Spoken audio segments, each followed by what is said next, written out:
आप सभी को आर्मी आसरा एजुकेशनल ग्रुप में स्वागत है। आइए हम लोग स्टार्ट करते हैं। आज जो हम लोग चैप्टर स्टार्ट करने जा रहे हैं जिसका नाम है प्रकाश का अपवर्तन। प्रकाश का अपवर्तन, जिसको अंग्रेजी में हम लोग कहते हैं refraction of light. Refraction of light के बारे में आज हम लोग जानेंगे कि रिफ्रैक्शन ऑफ लाइट क्या होता है, यानी प्रकाश का अपवर्तन क्या होता है। तो सबसे पहले समझना, प्रकाश का अपवर्तन, जब प्रकाश की किरण एक माध्यम से दूसरे माध्यम में प्रवेश करती है तो वह अपनी मौलिक पथ से विचलित हो जाती है।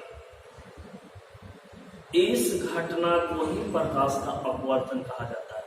एक बार फिर से देखेंगे, जब प्रकाश की किरण एक माध्यम से दूसरे माध्यम में प्रवेश करती है तो वह अपने मौलिक पथ से विचलित हो जाती है।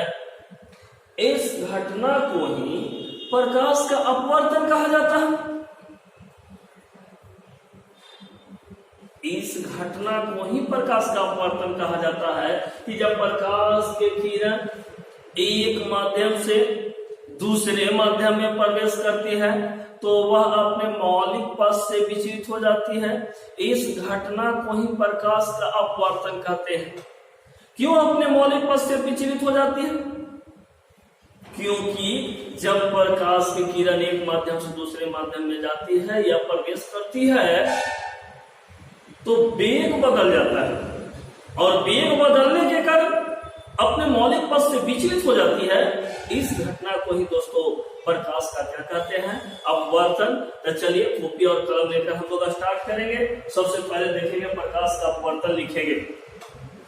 तो यहां पर हम लिख रहे हैं प्रकाश का अपवर्तन, जिसको अंग्रेजी में कहते हैं refraction of light. Refraction of light. अब इसका डिफिनेशन लिखेंगे कि जब प्रकाश की किरण, जब प्रकाश की किरण एक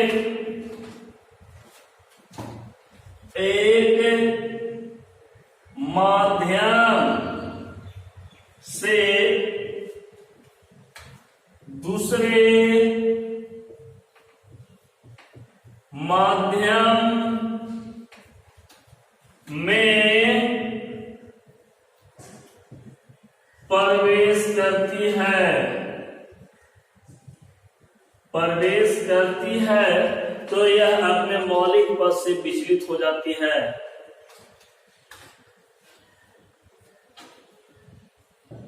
तो यह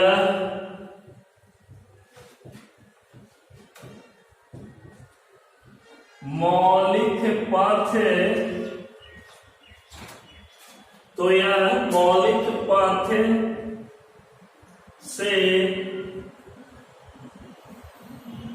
विचलित, मौलिक पथ से विचलित हो जाती है। इस घटना को ही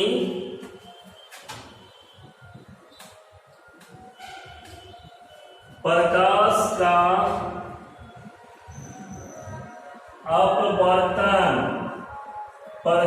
का अपवर्तन कहते हैं। देखिए अब समझना है यहाँ पे क्या हम लिखे कि जब प्रकाश की किरण एक माध्यम से दूसरे माध्यम में प्रवेश करती है तो यह अपने मौलिक पद से विचलित हो जाती है, यानी यह मौलिक पद से क्या हो जाती है? विचलित। यह अपनी मौलिक पद से विचलित हो जाती है। इस घटना को प्रकाश का अपवर्तन कहते हैं। अब कुछ पॉइंट देखते हैं यहां पे। अब यहां पे सब पॉइंट नंबर फर्स्ट यहां पे बनता है कि जब प्रकाश की किरण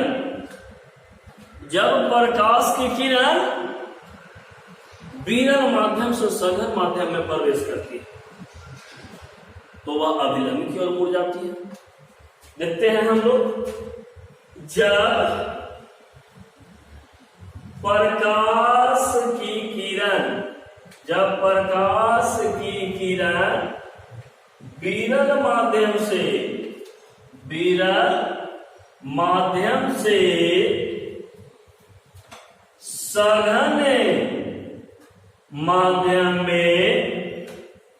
में प्रवेश करती है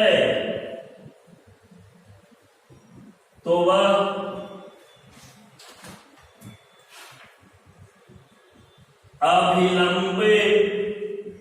अभिलंब की ओर मुड़ जाती है।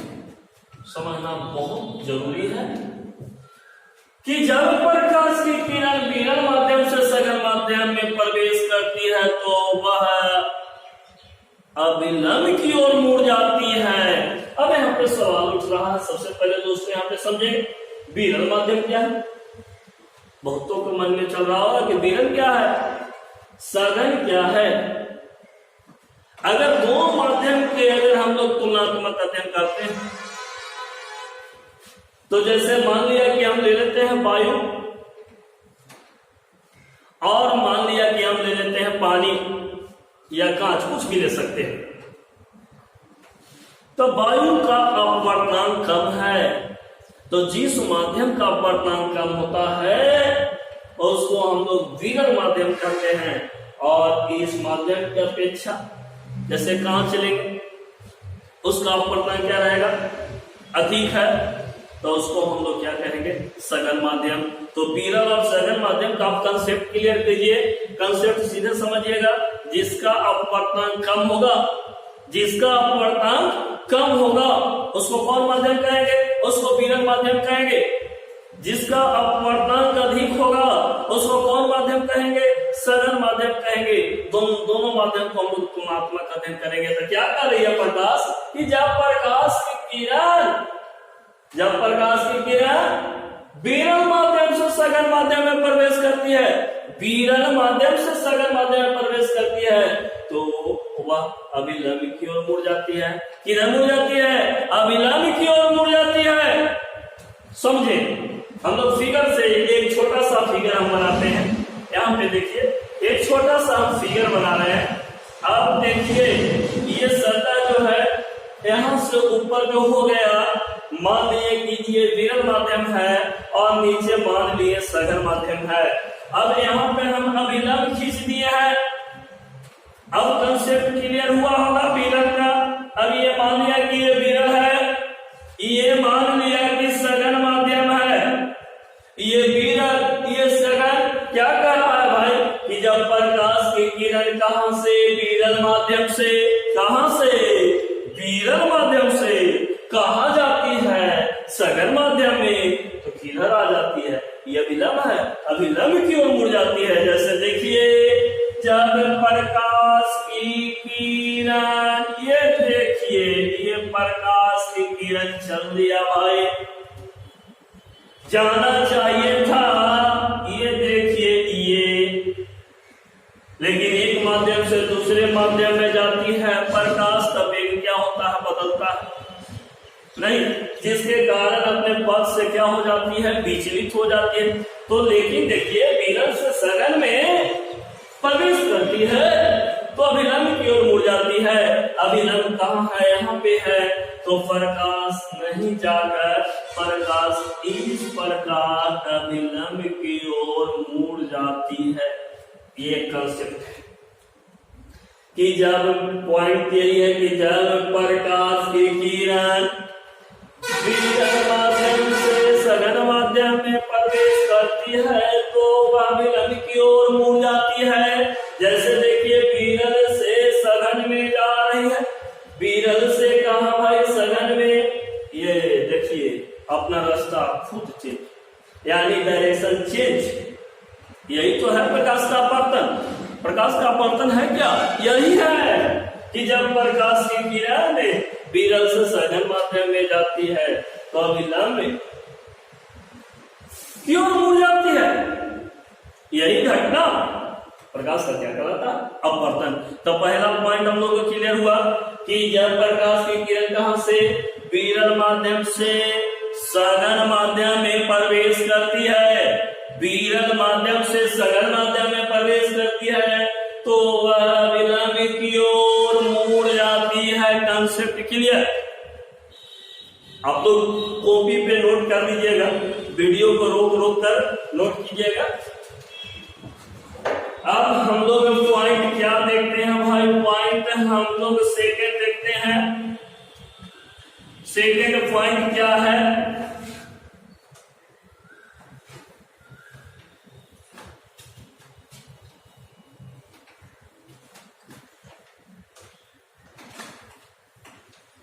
अब पॉइंट सेकंड इसका उल्टा, पॉइंट तो सेकंड है, इसका उल्टा देखिए।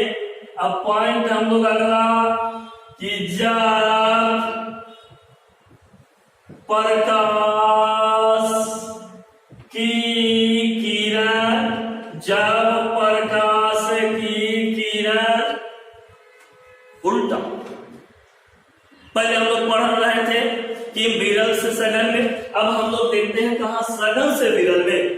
जब प्रकाश की किरण सघन माध्यम से, सघन माध्यम से विरल माध्यम, सघन माध्यम से विरल माध्यम में प्रवेश करती है तो वह अविलंब से दूर मुड़ जाती है, अविलंब से दूर मुड़ जाती है। यानी हम लोग कह सकते हैं कि अविलंब से दूर हो जाती है, दूर भागती है। यानी क्या कह रहे हैं भाई? पहला पॉइंट हम लोग पढ़े थे कि विरल से सघन माध्यम में प्रवेश करती है तो अविलंब की ओर आ जाती है। दूसरा पॉइंट हम लोग देखेंगे कि जब सघन से विरल में तो अविलंब से दूर चल जाएगी। जैसे देखिए पॉइंट हम लोग अविलंब से कहां चल जाएगी? दूर, अविलंब से दूर भागेगी। अब यहाँ पे अविलंब से दूर हट जाती है, ये भी हम लोग कह सकते हैं कि अविलंब से कहां हट जाती है? दूर हट जाती है। अब फिगर से समझे, ये माध्यम को हम बांट दिए। अगर मान लिए कि इसको अब सघन माने हैं, इसको हम लोग क्या माने भाई? विरल माने। इसको सघन माने हैं, इसको विरल माने हैं। अब इस लाइन के अनुसार चलेंगे। प्रकाश की किरण कहां से?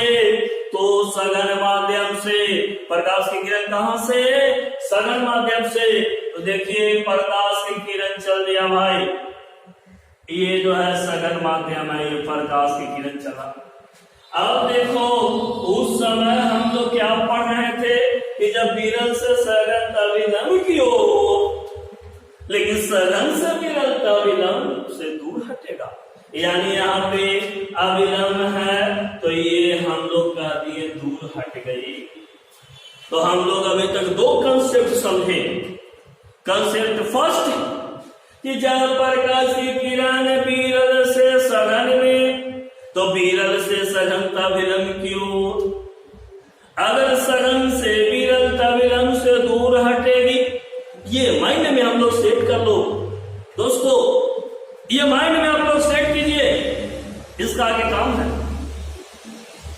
कभी कभी एक नंबर का ऑब्जेक्टिव क्वेश्चन ये पूछता है कि जब प्रकाश की किरण विरल माध्यम से सघन माध्यम में प्रवेश करती है तो एक ऑप्शन देगा अविलंब से दूर हट जाती है, ऑप्शन देगा सीधे निकल जाती है, ऑप्शन देगा अविलंब की ओर मुड़ जाती है।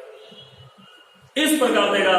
तो हम लोग दोनों माइंड में फिर से एक बार सेट करेंगे कि जब प्रकाश की किरण विरल माध्यम से सघन माध्यम में प्रवेश करती है तो वह अविलंब की ओर मुड़ जाती है। पॉइंट नंबर सेकंड, जब प्रकाश की किरण कहां से?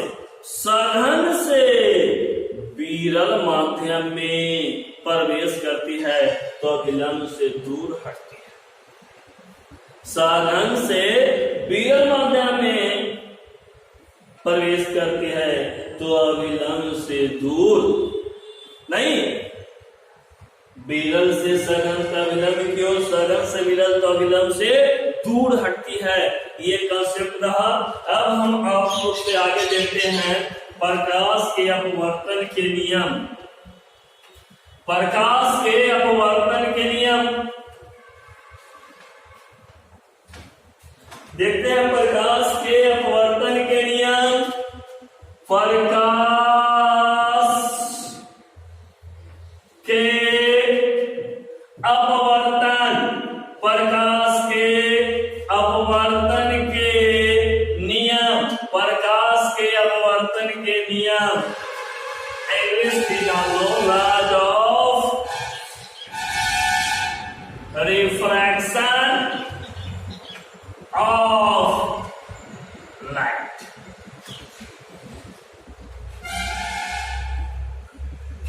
जिस प्रकार आप लोगों ने पढ़ा होगा प्रकाश के परावर्तन के दो नियम होते हैं, उसी प्रकार प्रकाश के अपवर्तन के भी दो नियम। प्रकाश के परावर्तन के दो नियम, तो यहाँ पे हम लोग को पढ़ना प्रकाश के अपवर्तन के नियम। तो प्रकाश के अपवर्तन के भी दो नियम ही होते हैं। अब दोनों नियम कौन होता है?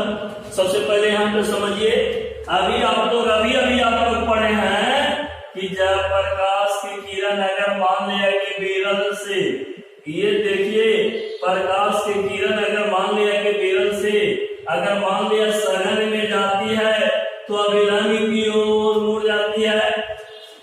दूसरा क्या पढ़े कि जब प्रकाश की किरण कहां से? सघन से कहां जाती है? विरल में जाती है तो अविलंब से क्या हो जाती है? दूर हो जाती है, अविलंब से दूर हट जाती है। देखिए भाई यहां ये देखिए, अब यहाँ पे देखिए ये जो है अविलंब से दूर हो जाती है। अब प्रकाश के अपवर्तन के नियम हम लोग देखते हैं। प्रकाश के अपवर्तन के दो नियम होते हैं। प्रकाश के अपवर्तन के दो नियम होते हैं। क्वेश्चन पूछे प्रकाश के अपवर्तन के कितने नियम होते हैं? तो प्रकाश के अपवर्तन के दो नियम होते हैं। अब पहला नियम हम लोग देखते हैं। पहला कहता है, अब देखो आप लोग जानते भी है इस वाला लाइन को हम लोग क्या कौन किरण कहेंगे? कि आपतित किरण हो जाएगा। ये क्या हो जाएगा भाई? तो ये अपवर्तित किरण हो जाएगा। अपवर्तित किरण होगा कि नहीं होगा? ये आपतित किरण हो गया, ये अपवर्तित किरण हो गया। और देखो ये जो देख रहे हैं इस बिंदु को हम लोग क्या कहते हैं? आपतन बिंदु। कौन बिंदु कहते हैं दोस्तों? आपतन बिंदु। तो आपतित किरण, अपवर्तित किरण और आपतन बिंदु पर अभिलंब तीनों एक ही तल में होते हैं। फिर एक बार, आपतित किरण, अपवर्तित किरण और आपतन बिंदु पर अभिलंब तीनों एक ही तल में होता है। ये मत समझना, ये मत समझिएगा कि हम क्लास में नहीं पढ़ रहे हैं। मजा लेकर पढ़िए, समझा रहे हैं हम। आपतित किरण, अपवर्तित किरण और आपतन बिंदु पर अभिलंब क्या तीनों एक ही तल में होते हैं। ये प्रकाश के अपवर्तन के प्रथम नियम है। तो देखिए भाई, तो हम लोग कहेंगे आपतित किरण, अपवर्तित किरण, अपवर्तित किरण, अपवर्तित, आपतित किरण, अपवर्तित यानी अपवर्तित आपतित किरण, अपवर्तित किरण, आपतित किरण, अपवर्तित किरण और आपतन बिंदु पर अभिलंब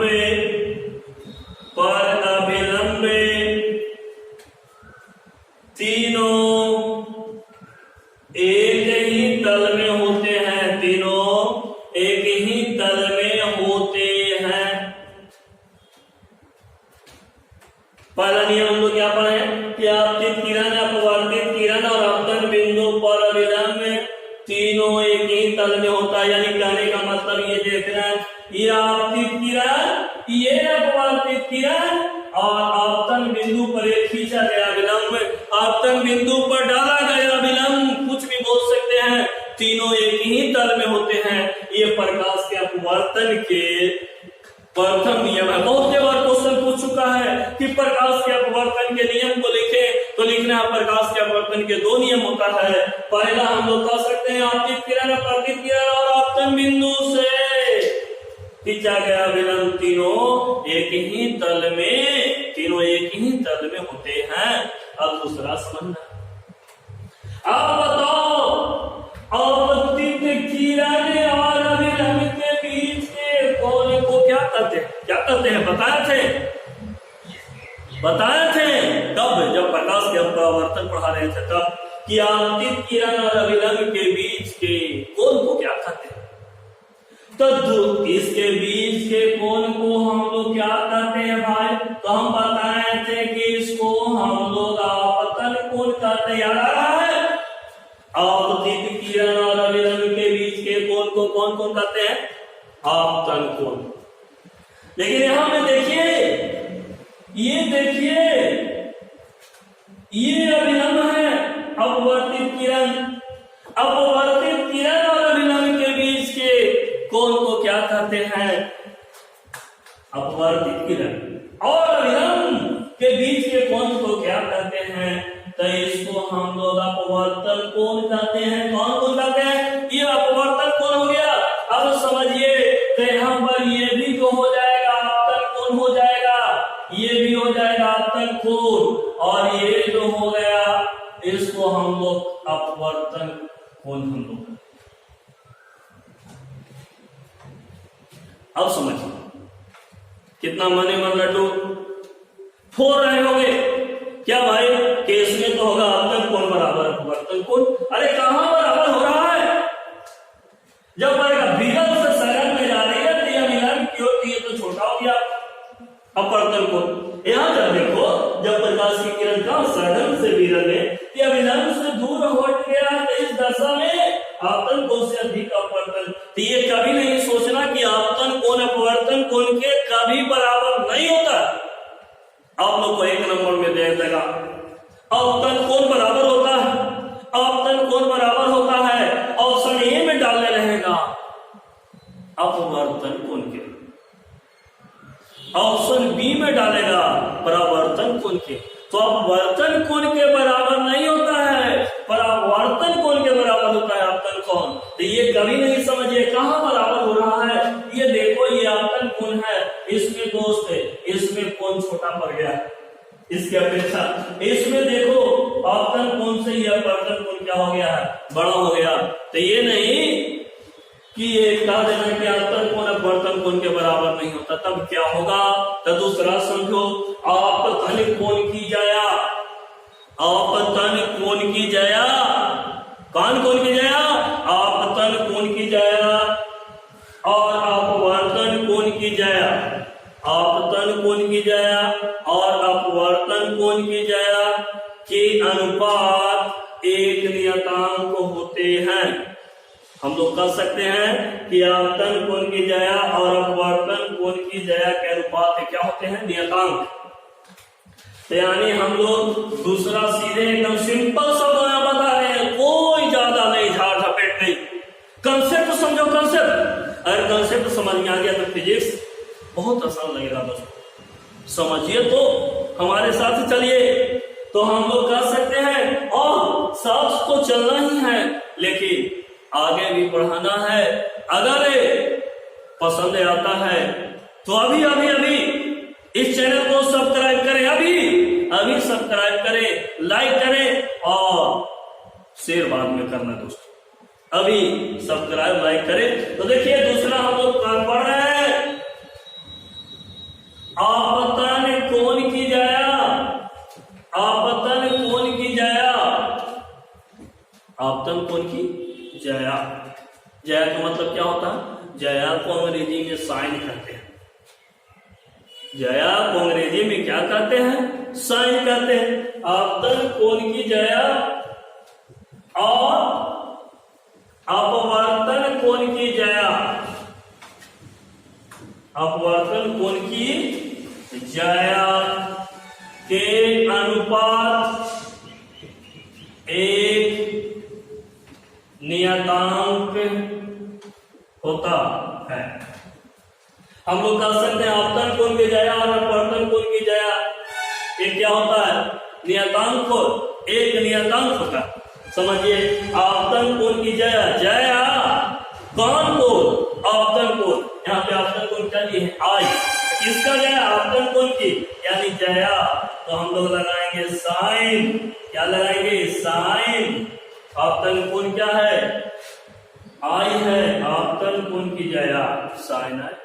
आपतन कोण की जाया क्या? साइन है। अब देखिए अपवर्तन कोण की जाया, तो अपवर्तन कोण क्या हो जाएगा? साइन आर हम लोग कह सकते हैं। तो अपवर्तन कोण की जाया साइन आर के अनुपात, के अनुपात ये क्या होता है? नियतांक होता है। क्या होता है? नियतांक। आपतन कोण की जाया और अपवर्तन कोण की जाया का अनुपात जो होता है क्या होता है? नियतांक। इसे एकदम मोस्ट पॉइंट है, इसे अस्नेल का नियम भी कहते हैं। अस्नेल का नियम कहते हैं, इसे अस्नेल का नियम कहते हैं। प्रकाश के अपवर्तन का जो ये सेकंड नियम हो गया, इसको स्नेल का भी नियम कहते हैं। कभी कभी क्वेश्चन पूछेगा कि स्नेल के नियम को लिखें, यहाँ पे नहीं देखिएगा तो गड़बड़ हो जाएगा। तो फिर से हम लोग प्रकाश के अपवर्तन के कितने नियम हैं? प्रकाश के अपवर्तन के दो नियम होते हैं। पहला आपतित किरण अपवर्तित किरण और आपतन बिंदु पर डाला गया विलयन तीनों एक ही तल में होता है। दूसरा हम लोग कह सकते हैं आपतन कोण की जाया और अपवर्तन कोण की जाया के अनुपात क्या होता है? नियतांक होता है। ये दूसरा नियम रहा। अब हम लोग इसको क्या कीजिए? कॉपी पर उतारिए और इसके बाद आगे हम लोग चलते हैं प्रकाश के अपवर्तन के कारण घटने वाली घटनाएं।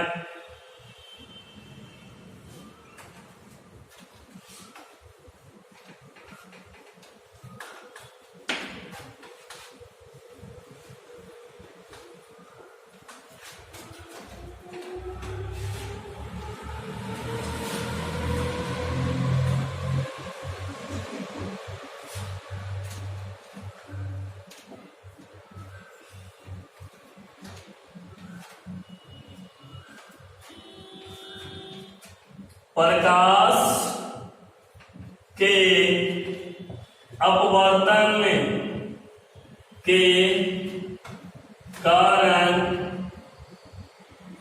घटने वाली घटनाएं।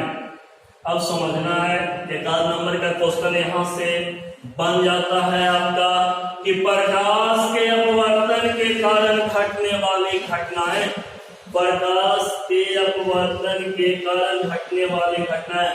दोस्तों आप लोग रात को देखे होंगे, रात में देखे होंगे तारे टिमटिमाते दिखाई हुए प्रतीक होते हैं, यानी तारे टिमटिमाते हैं।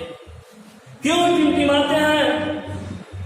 इसका मुख्य वजह यही है कि प्रकाश के अपवर्तन के कारण वायुमंडल में प्रकाश का अपवर्तन होता है, जिसको हम लोग वायुमंडलीय अपवर्तन बोलते हैं। और वायुमंडलीय अपवर्तन के कारण ही तारे टिमटिमाते हैं। तो क्वेश्चन पूछेगा तारे क्यों टिमटिमाते हैं? तो तारे क्यों टिमटिमाते हैं? क्वेश्चन पूछेगा तारे क्यों टिमटिमाते हैं? तो हम लोग कह सकते हैं प्रकाश के अपवर्तन के कारण तारे टिमटिमाते हैं, तारे टिमटिमाते हुए दिखाई पड़ते हैं हम लोग। तो यानी पहला हम लोग इसमें लिख सकते हैं कि तारे टिमटिमाते हुए दिखाई पड़ते हैं, तारे टिमटिमाते हुए दिखाई पड़ते हैं। पूछेगा तारे क्यों टिमटिमाते हुए दिखाई पड़ते हैं, तो प्रकाश के अपवर्तन के कारण क्वेश्चन पूछ देता है तारे टिमटिमाते हुए दिखाई पड़ते हैं। ऑप्शन ए में देगा प्रकाश का परावर्तन, ऑप्शन बी में देगा प्रकाश का अपवर्तन, ऑप्शन सी में देगा दोनों, ऑप्शन डी में देगा इनमें से कोई नहीं। तो कौन हो जाएगा प्रकाश का अपवर्तन। बर्तन में जल भरने पर, बर्तन में जल भरने पर उसका तल जो है ऊपर उठा हुआ दिखाई देता है। क्यों? तो ये प्रकाश का अपवर्तन के कारण। आप लोग देखे होंगे बर्तन को जल से भर दीजिए, भरने के बाद आप लोग को दिखाई दे रहा है कि उसका तली जो है ऊपर उठा हुआ दिखाई दे रहा है। तो क्यों दिखाई दे रहा है? तो प्रकाश के अपवर्तन के कारण। क्वेश्चन पूछेगा बर्तन में जल भरने पर उसका तली जो है ऊपर उठा हुआ दिखाई देता है, क्यों? यानी हम लोग कह सकते हैं बर्तन में जल भरने पर उसका तल ऊपर उठा हुआ प्रतीक होता है, प्रतीक होता है। आप लोग देखे होंगे भाई बर्तन में जल भरने पर उसका तल जो है ऊपर उठा हुआ क्या होता है? प्रतीक होता है। लिखते चलेंगे हम लोग तारे टिमटिमाते हुए दिखाई पड़ते हैं, बर्तन में जल भरने पर उसका तल ऊपर उठा हुआ दिखाई प्रतीक होता है। जल के अंदर पड़ी हुई मछली, जल के अंदर पड़ी हुई मछली देखे होंगे कि अपने वास्तविक गहराई से, अपने कौन गहराई से? वास्तविक गहराई से। कौन गहराई से? अपने वास्तविक गहराई से कुछ ऊपर उठी हुई दिखाई पड़ती है, अपनी वास्तविक गहराई से कुछ ऊपर उठी हुई दिखाई पड़ती है। तो हम लोग तीसरा पॉइंट में कहते हैं जल में पड़ी हुई मछली, जल में पड़ी हुई मछली अपनी वास्तविक गहराई से, वास्तविक गहराई से, जल में पड़ी हुई मछली अपनी वास्तविक गहराई से कुछ ऊपर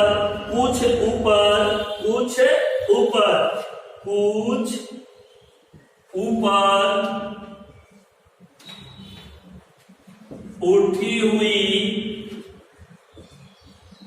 दिखाई पड़ती है, कुछ ऊपर उठी हुई दिखाई पड़ती है। जल के अंदर कर देते हैं, जल के अंदर पड़ी हुई मछली अपनी वास्तविक गहराई से कुछ ऊपर उठी हुई दिखाई पड़ती है। क्यों?